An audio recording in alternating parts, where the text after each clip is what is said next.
Selamat malam. Assalamualaikum warahmatullahi wabarakatuh. Kami dari kelompok tugas Wisdad ingin mempresentasikan hasil presentasi kami.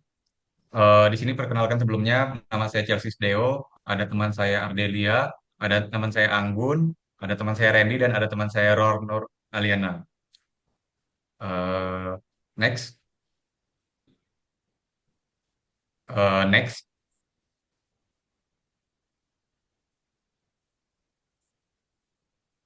Oke, baik. Di sini saya akan menjelaskan bagian taks satu. Next lagi.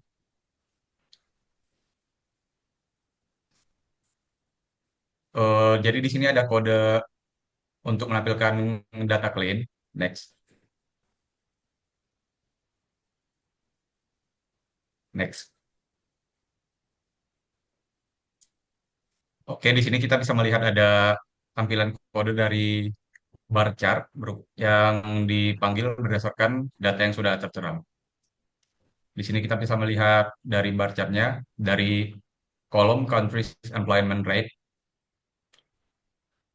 Di sini kita bisa menunjukkan, di sini menunjukkan urutan negara secara descending atau dari besar ke kecil. Dan di sini kita bisa melihat negara dengan bar tertinggi yaitu Zimbabwe dengan employment rate 70, menunjukkan bahwa negara ini memiliki tingkat pengangguran yang tinggi dibandingkan negara-negara lainnya. Tidak ada perbedaan warna pada negara yang memiliki employment rate tertinggi hingga terendah. Semuanya memiliki satu satu HU yang membedakan hanya tinggi bar chartnya dan menggunakan tingkat employment rate masing-masing negara pada data tersebut.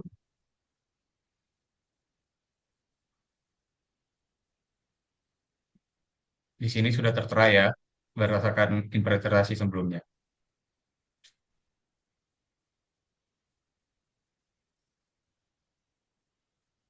Next.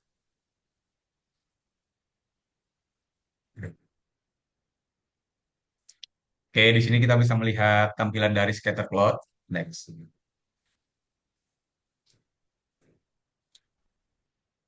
Oke, baik. Jadi dari scatter plot berdasarkan kolom birth, birth rate versus life expectancy, di sini kita bisa melihat bahwa scatter plot ini menunjukkan hubungan negatif antara tingkat kelahiran X, di mana 10 sampai 45 per 1000 orang, dan harapan hidup yang di mana Y 10 sampai 45 tahun. Titik di kanan bawah atau kelahiran tinggi, harapan hidup rendah mewakili negara berkembang, sementara titik di kiri atas menunjukkan negara maju. Nilai ekstrim kurang dari 30 tahun harapan hidup atau lebih dari 30 kelahiran. Mencerminkan masalah kesehatan atau keterbatasan akses atau faktor-faktor permasalahan dari masing-masing negara. Baik, di sini akan dijelaskan oleh teman saya selanjutnya. Oke, jadi di sini adalah kode dari histogram. Next.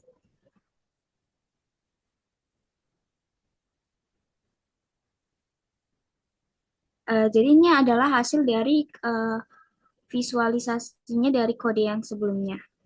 Jadi interpretasinya adalah visualisasi histogram menunjukkan distribusi harapan hidup saat lahir.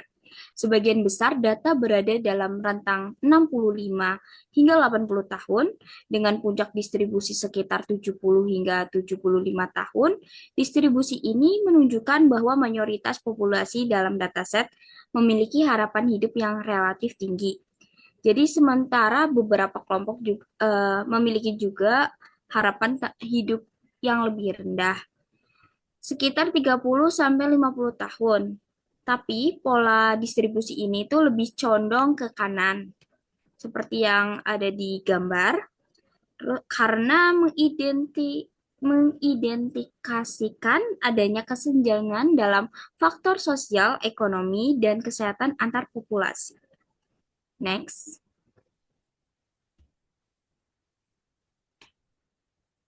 Oke, kita lanjut ke scatter plot. Di sini tuh ada kode dari scatter plotnya. Next.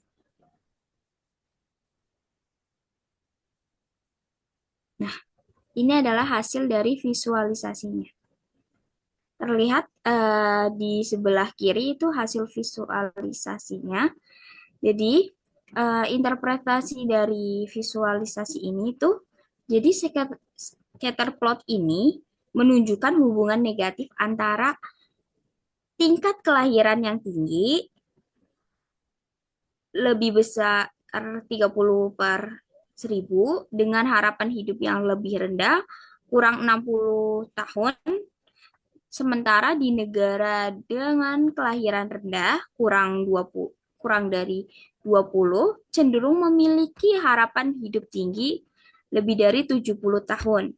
Jadi pertumbuhan GDP yang kuat itu lebih besar dari 30%, di mana pola ini mengidentifikasikan kelompok negara berkembang di kanan bawah, kelahiran tinggi, indikator yang rendah, dan negara maju di kiri atas.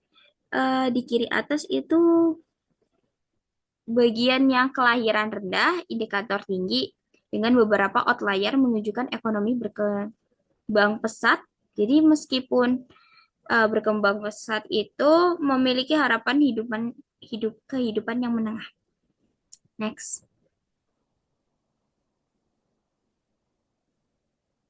Oke, selanjutnya dilanjutkan oleh rekan saya. Baik, teman-teman, selanjutnya kita masuk pada bubble chart, di mana di sini kita menggunakan variabel birth rate versus GDP growth rate, di mana size itu akan menunjukkan populasinya dan color-nya akan menunjukkan life expectancy-nya. Selanjutnya, baik teman-teman, di sini bisa dilihat ini merupakan grafik dari bubble chart-nya.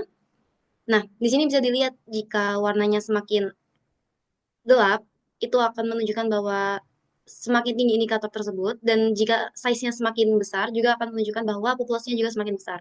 Nah, bubble chart ini memvisualisasikan hubungan antara tingkat kelahiran pada sumbu Y dan pertumbuhan GDP di sumbu X, dengan ukuran bubble-nya mewakili populasi dan warna menunjukkan harapan hidupnya, di mana Amerika Serikat dan Cina tampil sebagai bubble mencolok dengan kombinasi karakteristik unik. Nah, ini menunjukkan bahwa pertumbuhan dari GDP ini stabil dengan harapan hidup tinggi, namun tingkat kelahirannya moderat. Sedangkan Cina kemungkinan memiliki bubble besar, mencerminkan populasi besar dengan pola pertumbuhan GDP dan demografi yang khas. Sementara kategori rural dan global memberikan konteks perbandingan terhadap tren keseluruhannya. Next.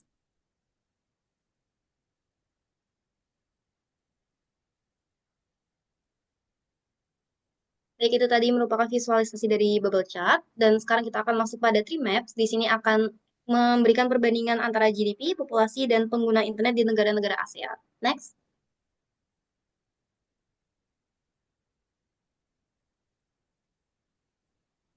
Baik, ini merupakan visualisasinya. Nah, jadi di sini Trimap itu akan memvisualisasikan perbandingan GDP, populasi, dan pengguna internet di negara-negara ASEAN, di mana Indonesia ini menonjol sebagai negara dengan ukuran terbesar yang mencerminkan populasi dan ekonomi terkuat di kawasannya, diikuti oleh Thailand, Filipina, dan Malaysia sebagai proporsi yang signifikan seperti yang telah ditampilkan pada grafik. Nah, di sini itu ada warna-warna tersendiri, di mana Indonesia memiliki warna yang paling tua dan memiliki populasi yang paling banyak juga, yaitu kurang lebih sebanyak 200 sekian miliar.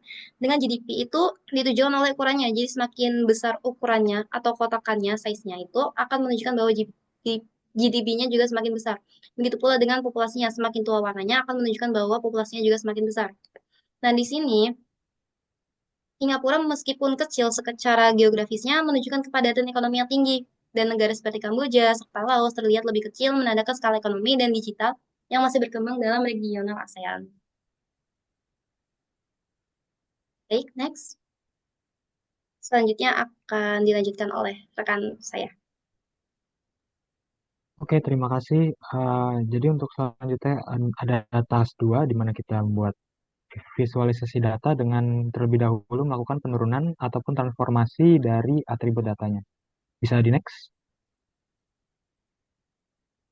Oke, ini untuk codingan transformasi datanya di mana kita itu membersihkan nama kolom serta mendefinisikan beberapa turunan daripada atribut-atribut seperti GDP per kapita, log GDP per kapita, electricity consumption, public debt percentage, dan trade balance.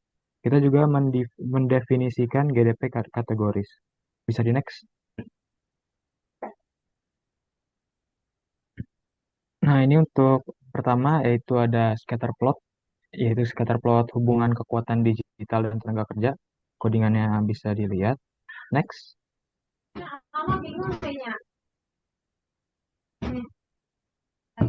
Wah, sorry, bisa dilanjut. Jadi untuk scatter plot ini kita menggunakan population size yang ditandai dengan bulatan. Semakin besar bulatannya itu maka kapasitasnya akan semakin besar. Selanjutnya, untuk scatter plot ini, titik-titik pada grafik mencerminkan berbagai negara dengan ukuran titik yang menunjukkan ukuran populasi negara tersebut. Dengan kekuatan digital, negara-negara dengan persentase penggunaan internet yang tinggi, seperti Jerman dan Amerika Serikat, terlihat di bagian kanan grafik, menandakan bahwa mereka memiliki infrastruktur digital yang kuat. Kemudian tenaga kerja juga negara-negara dengan jumlah tenaga kerja yang besar, seperti Amerika dan India, juga terlihat jelas. Ini menunjukkan bahwa negara-negara ini tidak hanya memiliki populasi besar, tetapi juga tingkat penetrasi digital yang cukup signifikan. Selanjutnya, negara lain, beberapa negara seperti Brazil dan Saudi Arabia, itu juga menunjukkan kombinasi yang bervariasi di antara kekuatan digital dan jumlah tenaga kerjanya. Bisa di next.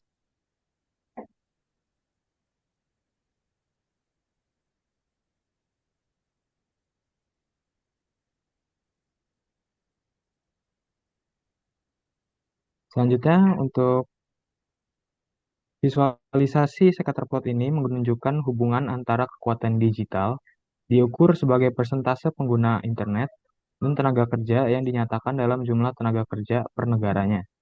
Grafik di samping menggambarkan bahwa negara dengan populasi besar tidak selalu memiliki kekuatan digital yang kuat. Begitu juga dengan negara-negara dengan kekuatan digital tinggi yang bervariasi dalam jumlah tenaga kerjanya. Hal ini memberikan informasi tentang bagaimana kekuatan digital mempengaruhi tenaga kerja di berbagai negara. Bisa di next selanjutnya.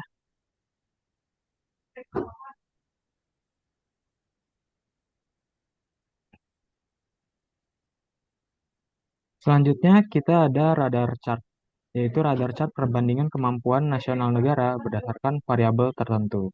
Nah, codingannya bisa dilihat di sebelah kanan. Bisa di next.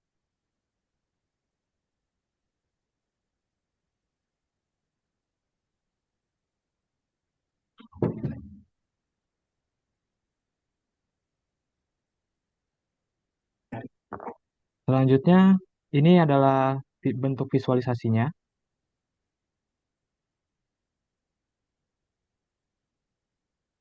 Nah, visualisasi radar chart ini menunjukkan perbandingan antar negara pada data Factbook yang kita gunakan berdasarkan life expectancy at birth atau harapan hidup pada saat lahir. Kemudian military expenditure atau pengeluaran militer, terus kemudian GDP per kapita dan internet users atau pengguna internet. Semakin jauh jarak titik dengan pusat, maka semakin besar pula angkanya dan semakin baik pula indikator variabelnya. Negara dengan harapan hidup tertinggi dapat dilihat bahwa itu adalah Jerman.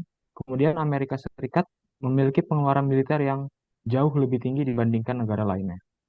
Di sisi lain, Cina menunjukkan jumlah pengguna internet yang sangat tinggi. Ini menunjukkan penggunaan teknologi yang cukup luas di negara tersebut. Meskipun banyak indikator yang menunjukkan kinerja baik, tidak ada negara ASEAN yang termasuk dalam perbandingan.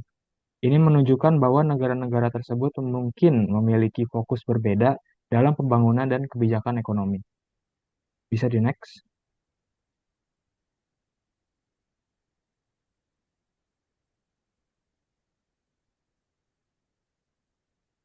Oke, oke untuk visualisasi selanjutnya itu kita ada visualisasi box plot yang menggunakan atribut dari life expectancy yang dibuat dari GDP per kategorinya. Nah, ini dia tampilan dari box plotnya.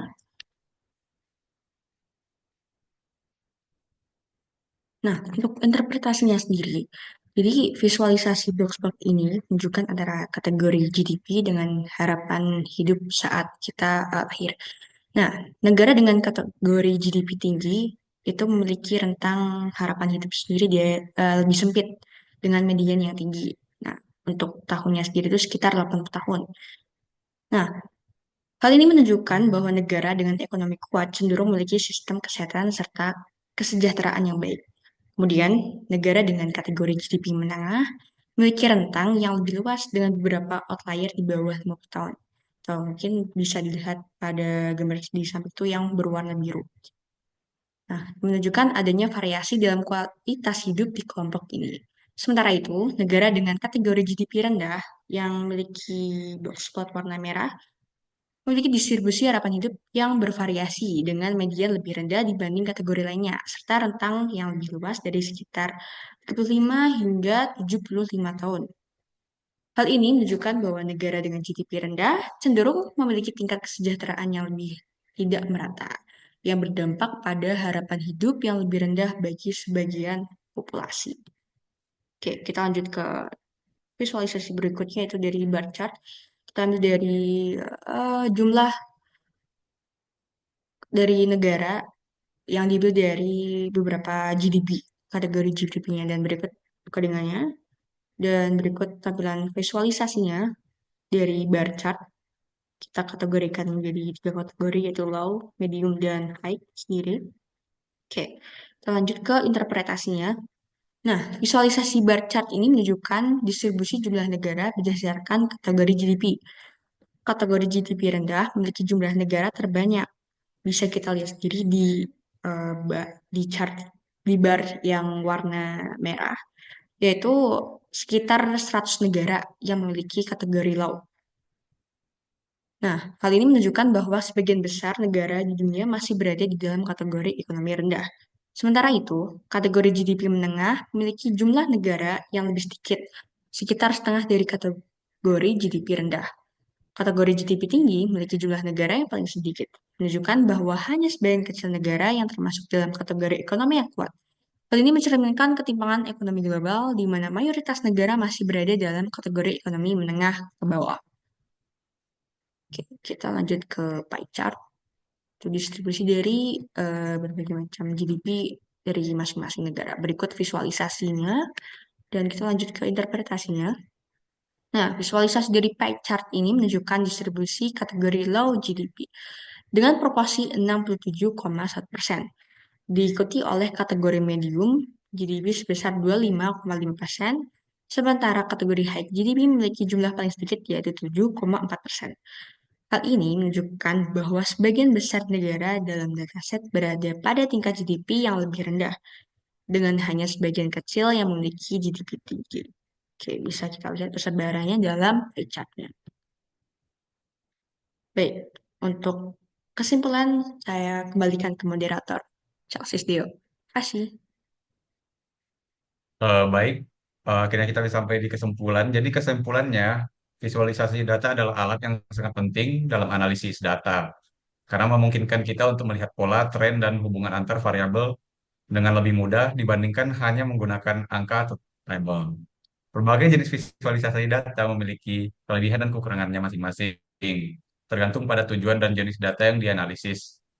Oleh karena itu, kita harus bisa memilih visualisasi yang cocok agar tidak menyebabkan kesalahpahaman atau distorsi informasi antara si pemberi informasi dan si penerima informasi. Eh, baik, ditutup. Ya. Baik, sekian dari presentasi kami. Kurang lebihnya mohon maaf. Assalamualaikum warahmatullahi wabarakatuh.